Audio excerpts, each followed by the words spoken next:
You're in the car. Traffic isn't moving. And without deciding to, you've started again. The argument from Tuesday. Or Thursday. Or maybe last month. The specifics blurred, but the shape of it doesn't. You hear your voice going slightly sharper than it actually did. You find the sentence you should have said but didn't. In your reconstruction, you landed perfectly. The other person doesn't have a good response. They don't have any response. The strange part isn't that you're thinking about it. The strange part is that you won. This argument is over, resolved in your favor, filed away. And yet here it is again, running at full resolution. Every detail preserved. The pause before they spoke. The thing they said that showed you exactly who they were. And now you're improving on your own performance in front of an audience that was never really watching. Nobody talks about this. We have a whole cultural language for losing arguments. Regret, shame, the crushing clarity of what you should have said. But the replay of a one argument sits in a stranger, more uncomfortable drawer, because it implies something you're not quite ready to name.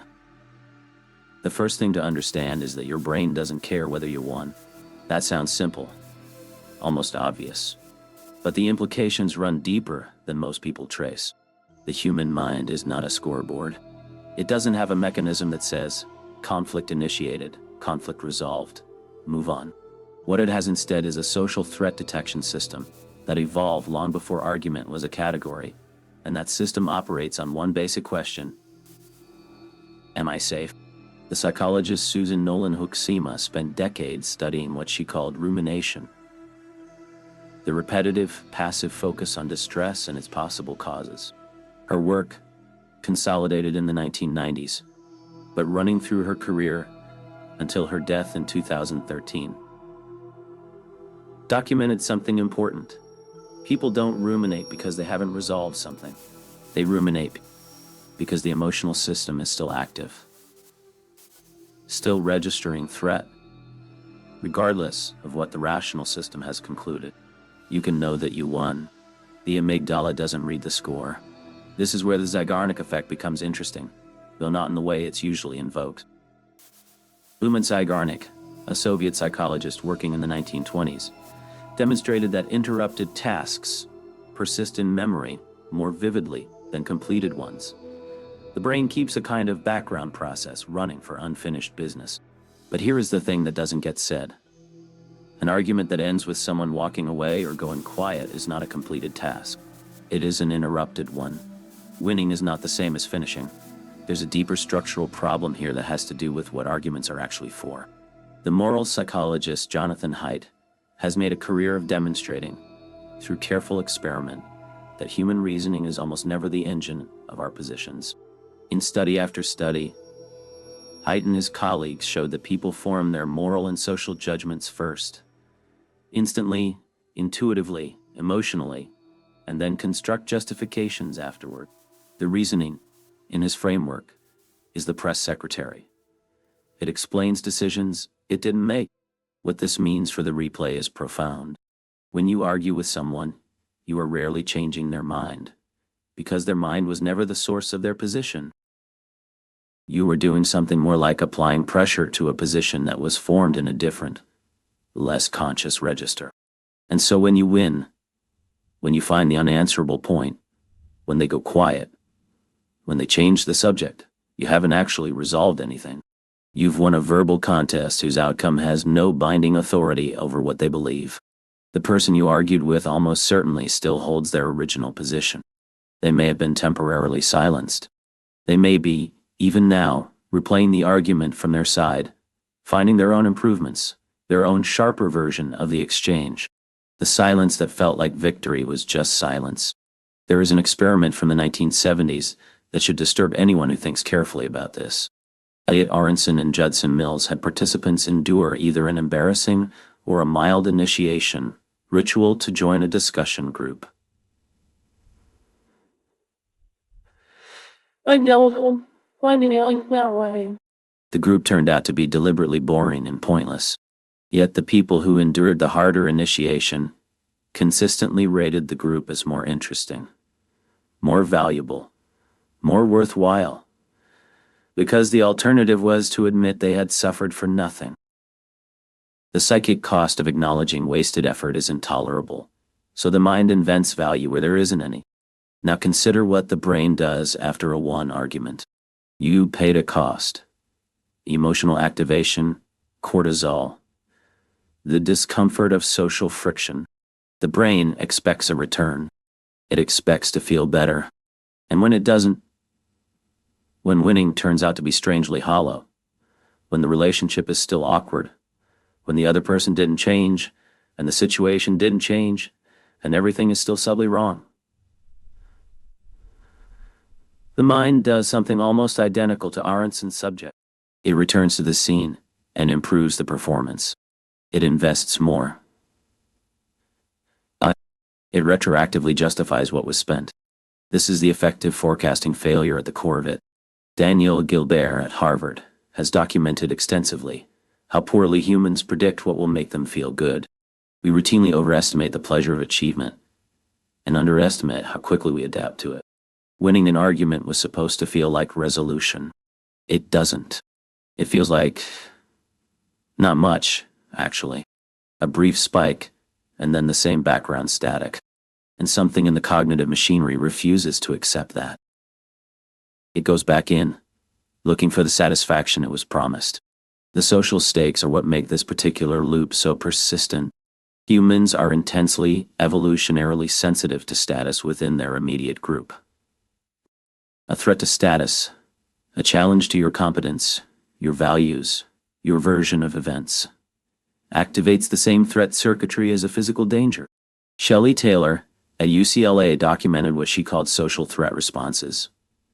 The body responds to social humiliation or challenge with the same adrenocortical cascade as it does to a physical threat. The stress hormones don't distinguish. When an argument threatens your status, when someone implies you're wrong, foolish, unkind, ignorant, the activation is genuine. It's not metaphorical danger. And here's the clinical detail that matters. The nervous system's return to baseline after social threat is slower, more effortful than after physical threat.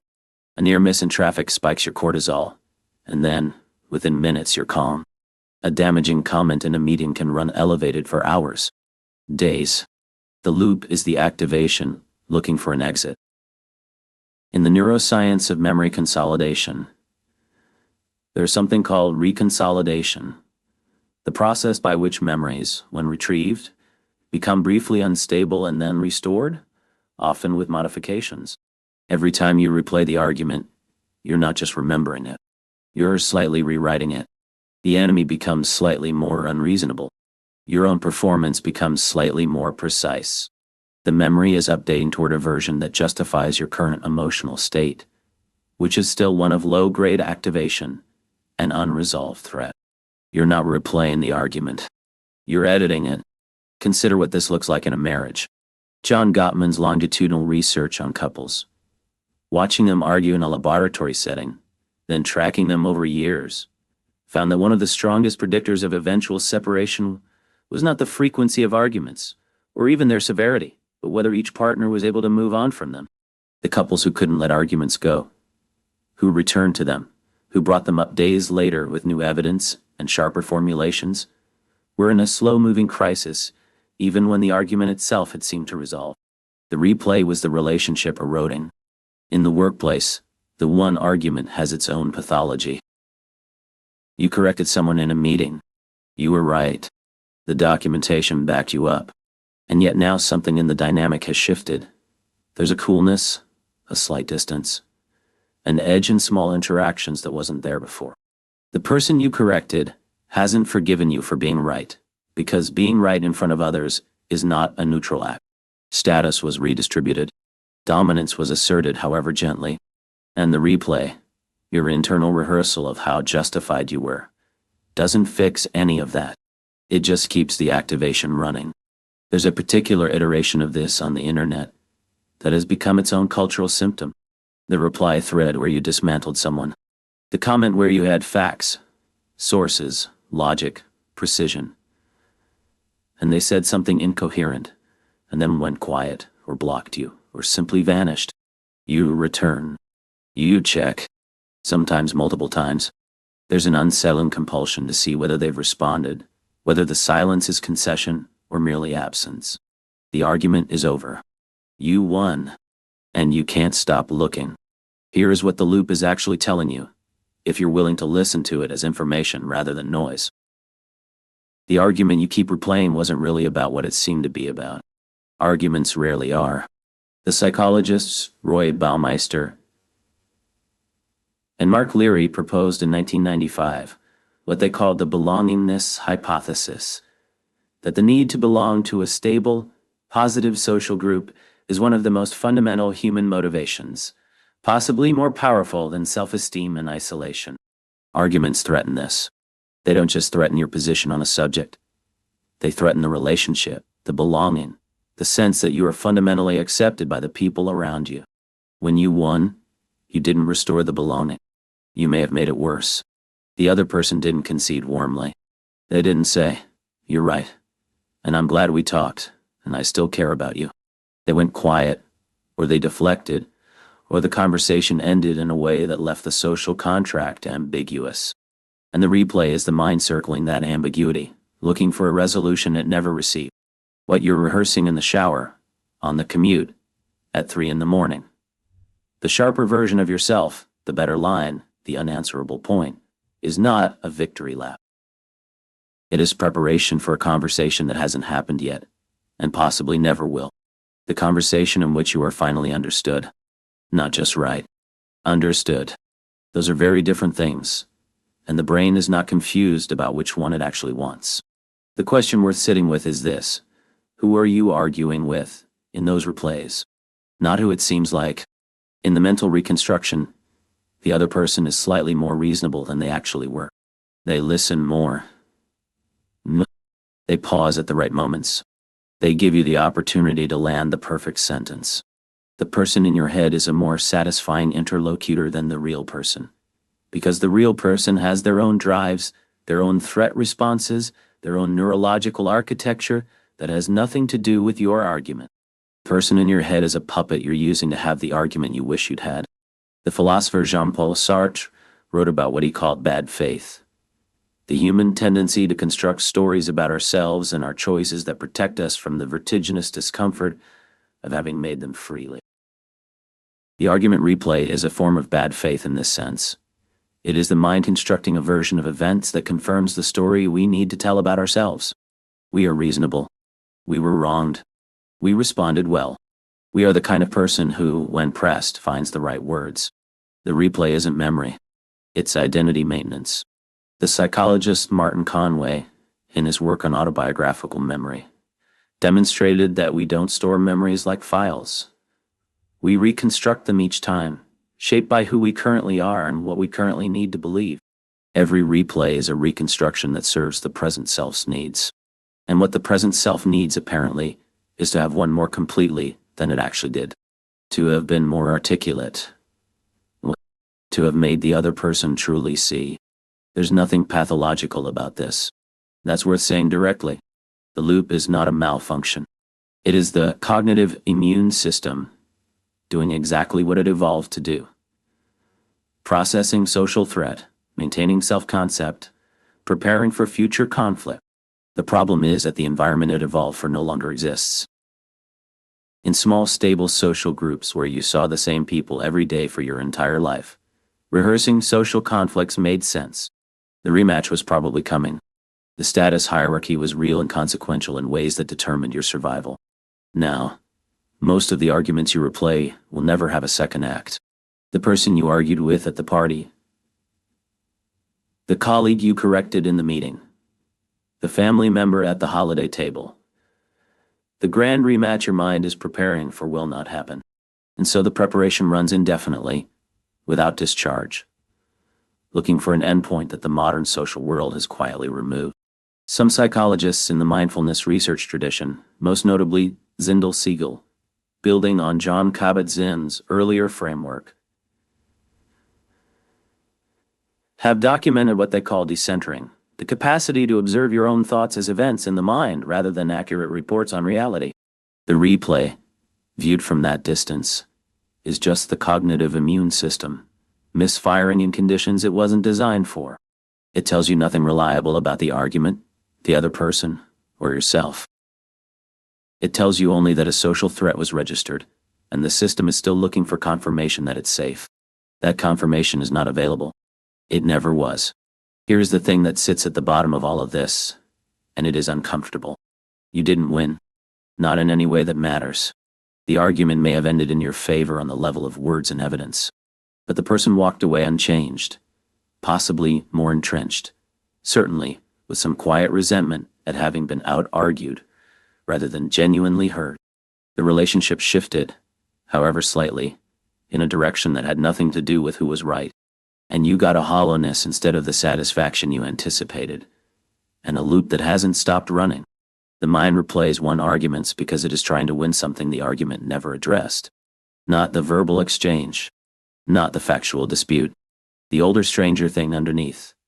The need to be recognized, accepted, understood as who you actually are by someone who, for a moment, seemed to be saying that you weren't. That's what all the rehearsal is for. Not the perfect sentence. Not the devastating comeback. The recognition. And that is the one thing that winning an argument cannot deliver. There's no resolution I'm going to offer you here. That would be too clean, and it would be dishonest. The loop runs because you're human.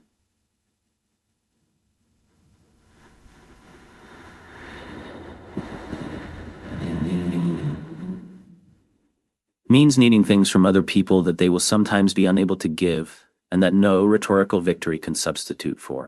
The most you can do with that is know it. Watch the loop run. Notice what it's actually asking for. Recognize that the argument in your head, the one where you finally get it exactly right, is a conversation with someone who doesn't exist, about something that already happened, in service of a need that will not be met that way. The mind is very persistent. So is the need. Neither of them is wrong about the other.